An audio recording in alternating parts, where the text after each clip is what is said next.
I guess if I were a cat, I probably would have been gone a long time ago, because the curiosity was just killing me as to what was happening to this thing and making this wicked noise. Came out here and yanked the valve covers off. Yeah, that's pretty much what I expected it to be here. Round 3. My name's Jason, and this is Grease Belly Garage. Come on. There we go. Come on, baby. Ah.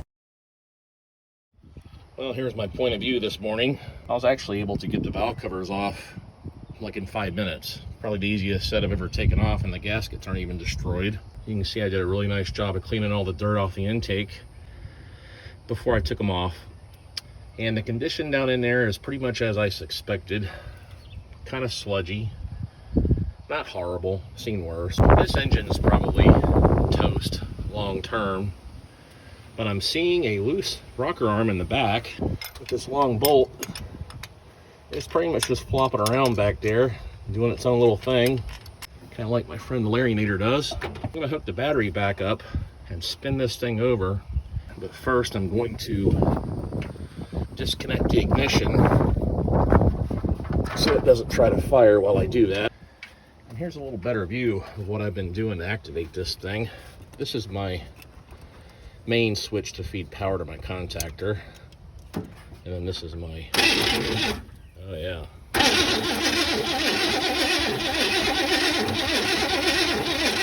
okay, we got this one here is not moving at all. So the fourth one from the back, oh, it's loose too. That's probably why. I think I'll take this rocker arm off, smack the valve with a hammer. The rest of them seem to move okay. And then that one over there, I'll take the rear rocker off and smack that one with a hammer and put it back on. I don't know, probably just an old, tired, worn out engine, and I'm probably wasting lots of time again. Got this fourth from the back rocker arm off. I forget what cylinder number that is. Hit the little rocker ball right here in the arm and the nut. But I went ahead and soaked all these valves and the rocker arms and the push rod, you know, the little holes the push rods go down into, some of this generic penetrating lubricant. It looks like there's not a drop of oil in this valve train yet. I'm suspecting this engine is probably sludged to eternity and beyond, or infinity and beyond. I said that wrong. I'm gonna smack this valve. Oh yeah, it moves. No problemo. Way to tear up the stud, Jason. So I'm gonna go ahead and slam this back together. I got everything done. I got all the rocker arms tightened back up. All the studs seem to be okay. AC guys use this a lot for fan motor shafts and things like that, motor bearings. And it's got this little zoom spout, Supco, like what's up? And I've been taking this and sticking these little things down in here and getting a whole bunch of oil all in and around everything, even on the floor, a little bit on my shirt, you know, the important areas. I go through a lot of these. In fact, I use them on door hinges and things like that. And they come with a little red cap that you can put on here. And then as soon as you put it back in your truck, it immediately falls off and all the oil comes out of this and all over the place. So that's always handy. Okay, the plot thickens, guys. I've been sticking this dipstick back in the hole multiple times and I can't get any kind of oil reading on it. So there's a distinct possibility I've been trying to fire this thing up with no oil in it, or very little. I'm going to go ahead and try to change the oil and see if anything even comes out of it. Okay, this is about the only time that I like lift kits. Everything's right here. Okay, the dipstick was lying. It seems to have been, I don't know, mostly full of oil. And more plot twist. A lot of this oil that got on my hand changing the oil filter is actually gasoline. Oh yeah. So somebody's tried to start this before, or maybe it was me. Maybe the piston rings are destroyed in this thing. But it doesn't smell like old gas. It smells like pretty new gas, so it must have been me. I think an ant just crawled up my pants leg. The first actual will it run ever did was in 1989. It was a 1978 Toyota Corolla. At that time, when I worked at the parts store, the only oil that I had with me, some 1540 diesel oil. So I changed all the fluids in that car and drove it out of there and turned the AC on, and it drove great. And I sold that car probably 3 months later for 500 bucks, which was a really good score back then for both, for me and the buyer. I've never had a problem running diesel oil in any gas engine, but I haven't done a newer engine in like, probably the Ram's the newest one, 2010, but I would say anything older than certainly 1990, just put this stuff in there. It's probably better than the oil they had back then anyway. Then I found some of this in my shop, which I sometimes put this in my Ram 1500, and it does a pretty good job. So this made up the rest. So we should be full now. I got my battery fresh out of the crock pot. I think this battery's on its way out as part of the problem here too. I'm gonna run it with the valve covers off so I can kind of monitor things and also maybe get oil in my eyes, possibly. Okay, we got our battery hooked back up. Better put my safety glasses on. So let's put our power to it and see if it does any better at all.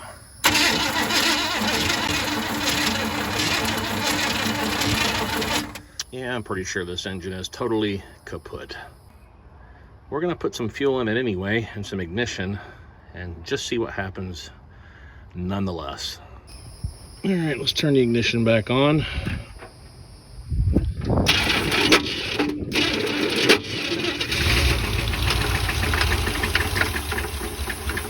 That's a little bit better. Wow. All right. All the valves are moving now. No, one still isn't. Yeah, I think the problem is the camshaft must be destroyed. We still got this one here is not moving. Fourth one from the back, whatever cylinder number that is, it's either, I guess it's either 5 or 6. And on the back side over there, I think,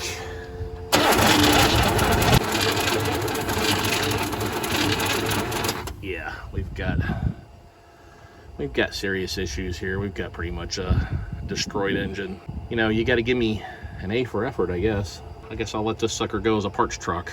Now I've finally given up on the old K10 and pronounced it dead. I got to clean this thing up and see exactly what's salvageable on here. I never really did take a good look at this thing at the other property.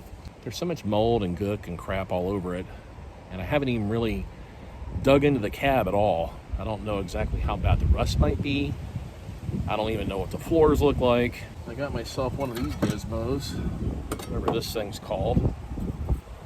Some kind of thing that I don't like to use to dig all the crap out of the bed. And I got a garbage can to dig all the crap out of the cab. And then I think I'm gonna shoot it with some high pressure water since I bought a brand new gas powered pressure washer. Seems like I remember a dirt dauber nest in here. I don't see it anymore. We'll just get rid of the welcome mat immediately. And the St. Polly Girl clock.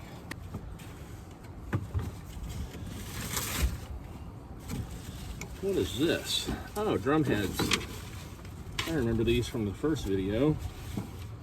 Transmission fluid, that's probably still good.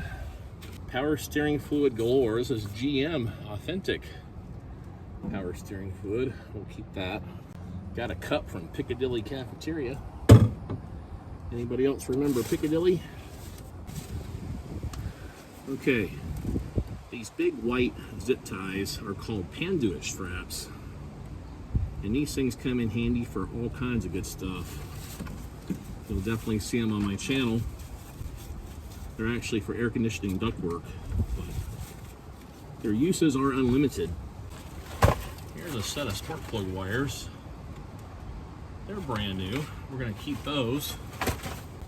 Oh, whole box of toothpicks. Some kind of a comb. I don't think that'll work on my hair though. Looks like for a cat or something. Maybe for a sheep. Maybe one of those tool bucket things. So I'm just gonna pick the whole thing up and get rid of it. There's even carpet padding out of a house in here. No? Ooh. Yeah. Okay. Let's just roll all this up and get rid of it in one shot. There we go. Get out of there.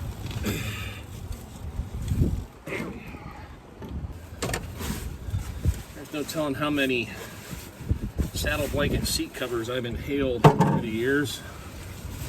The garbage man's gonna be mad at me next week. More motor oil. I wish I would have known this was in there when I did the oil change. I would have just used all that.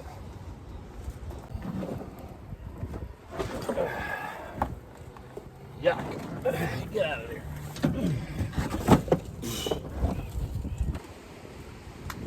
The inside is ready to be pressure washed.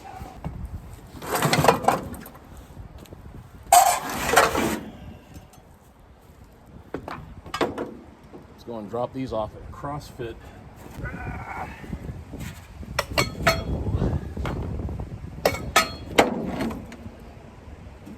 And you would think I would do this smarter, right?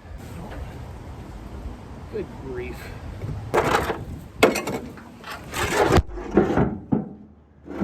Okay, Florida has 4 seasons: wind, rain, oppressive heat with rain, and like 10 horrendously cold days, and then it's right back to oppressive heat. I have to stand you guys up on the golf cart. You know what I'll do? You guys are getting tied up with a jumper cable. I'll go grab another garbage can. I see a full can of beer back there. Uh-oh. This truck and this K5 Blazer came from the same guy. And I'm starting to put together a little story here. On the back of my EV, you'll see a power brake booster. And that K5 Blazer, if you watch the video on that, has a red painted power brake booster. And this truck's missing the front drive shaft. I'm pretty sure the front drive shaft is probably a mat now.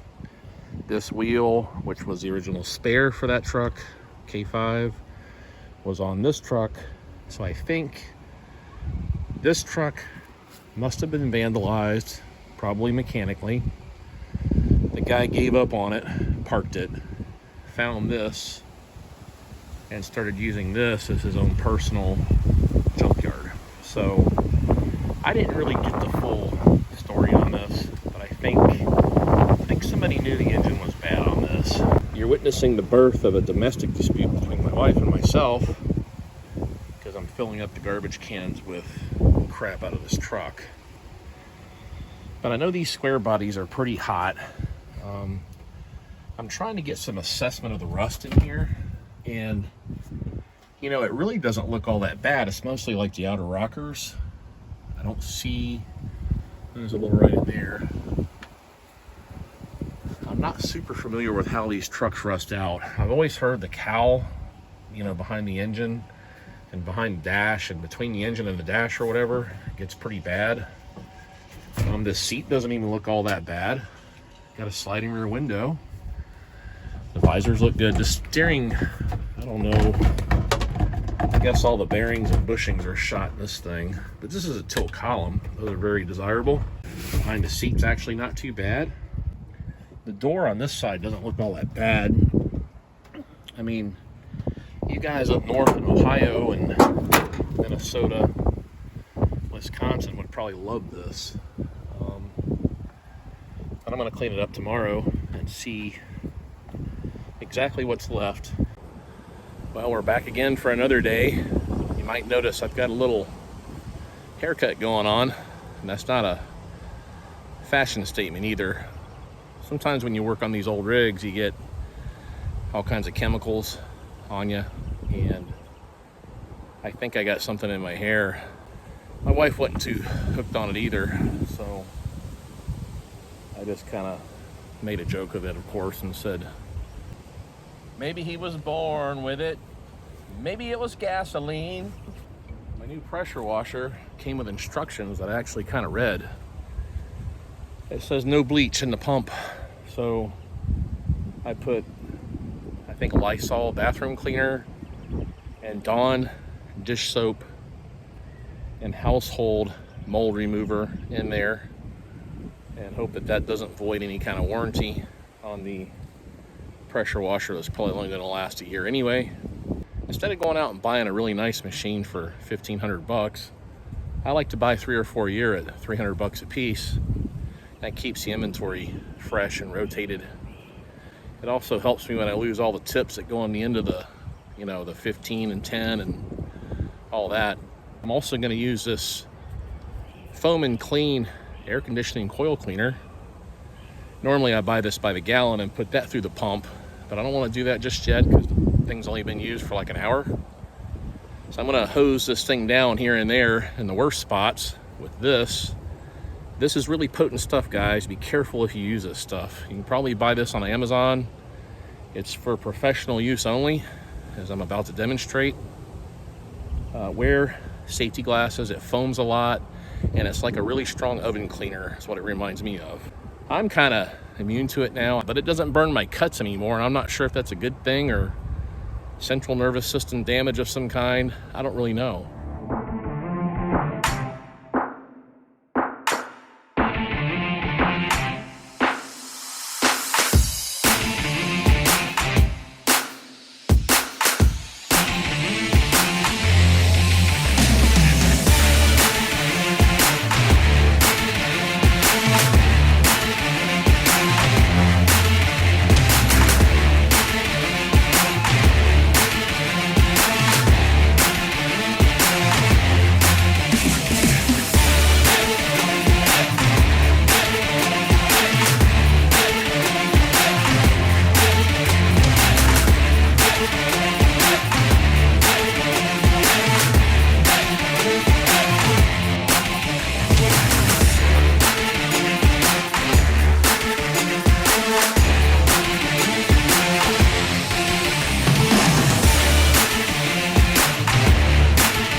Pretty much going to call this a wrap at this point.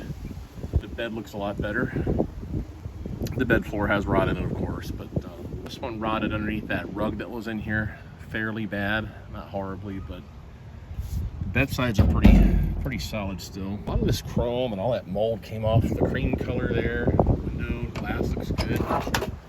Cargo light looks pretty good. The interior looks better and certainly smells better. Doesn't smell like old rotten carpet anymore. I didn't go too crazy, you know, with the high pressure nozzle right on the upholstery and stuff, because it just doesn't matter that much. I didn't want to wreck up the cardboard liner back here too bad, so I took it a little bit easy. I mean, I think this truck has pretty good bones, really. And it's such a shame that it's got a trashed engine. I think on both sides it's got a hole right here under the windshield. So that's obviously going down in the dog leg and settling in the outer rocker, rotten holes in it. The other doors on the passenger side is pretty trashed. but just look how good this 81, 82 only grill is, and this bumper's pretty good too. Needs a good polish.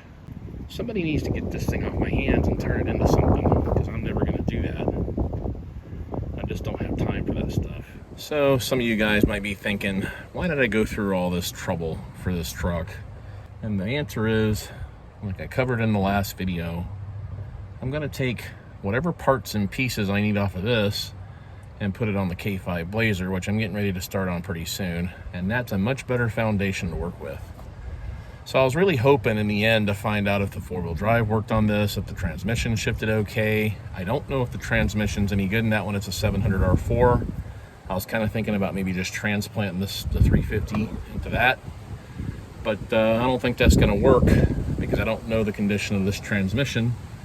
And that has a TV cable that I think needs to be adjusted, and I'm certain that the transmission needs to be serviced. There's something going on with that thing too, I just don't know what it is yet. I think I went far enough with it and did the best I could to try to establish some kind of usability. And there's a lot of good parts on this truck. These northern guys would probably still kill to have this cab. It's a lot better than some of the options I see on other YouTube channels, that's for sure. Any square body is kind of a good square body these days. I'm going to put all the parts for this truck back in the bed. I'm going to put those super swampers in the bed. And then when I get ready to sell this truck, all of that will go with it. The only parts that I know so far I'm taking off of this truck is the front plastic trim. Trim is like truck and chin mixed together. The chin spoiler around the tow hooks on the front, I'm going to take off of this truck and put on my K5 Blazer. And there may be some little doodads here and there. Possibly even the mirrors on the outside. They're in really good shape on this truck. And so far that's all I know of. I know a lot of the parts don't interchange, but a lot do. But I'll cross that bridge when I get to it.